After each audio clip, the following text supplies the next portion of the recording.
నా ఊపిరివి నువ్వే నువ్వే కదా నువ్వే కదా సితార నా కలకి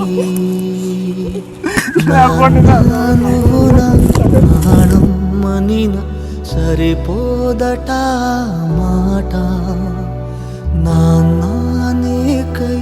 అరే నాన్న, నీకు ఎన్నోసార్లు చెప్పా ఆన్లైన్ బెట్టింగ్ జోలికి పోవద్దని, కానీ నువ్వు నా మాట వినలా. తప్పంతా నాది. చిన్నప్పటి నుంచి నిన్ను బాగా గారాబం చేశా. నా ఉపాధ్యాయ వృత్తిలో ఎంతో మంది గొప్ప గొప్ప వాళ్ళని చేశా. ఒక గొప్ప ఉపాధ్యాయుడిగా అయ్యాను, కానీ ఒక గొప్ప తండ్రిని కాలేకపోయా. నువ్వు చేసిన అప్పులకి తప్పులకి నేను ఒక సమాధానంగా అయిపోయా. నీ ఆన్లైన్ బెట్టింగ్ల కోసం మన ఆస్తి మొత్తం పోగొట్టావు, అప్పులు కూడా చేశావు. ఆ అప్పుల వాళ్ళు అప్పు కట్టమని నలుగురిలో నా పరువు తీసేస్తున్నారు. ప్రాణం పోయినా పర్వాలేదు, కానీ నలుగురిలో నా పరువు పోతే నేను బ్రతకలేనురా.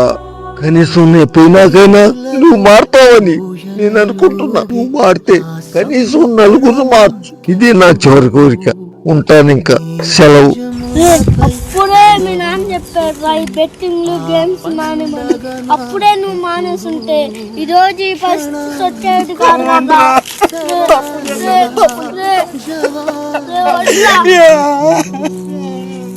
చూసారుగా ఫ్రెండ్స్, ఈ బెట్టింగ్ యాప్ల వల్ల ఎంతమంది ప్రాణాలు పోతున్నాయో. డబ్బులు పోతే తిరిగి సంపాదించుకోవచ్చు, కానీ ప్రాణం పోతే రాదు. కష్టపడి గొప్పవాడు అయిన వాడు ఉన్నాడు, కానీ ఇలా బెట్టింగ్ వేసి ప్రయోజకుడు అయిన వాడు ఒక్కడు కూడా లేడు. దయచేసి బెట్టింగ్ బారిన పడకండి, మంచిగా కష్టపడి బ్రతకండి. బెట్టింగ్ బారిన పడి మీ డబ్బులను ప్రాణాలను కోల్పోకండి. బెట్టింగ్ ఆడే వాళ్ళని మార్చాలన్నదే మా ఈ చిన్ని ప్రయత్నం. జై హింద్.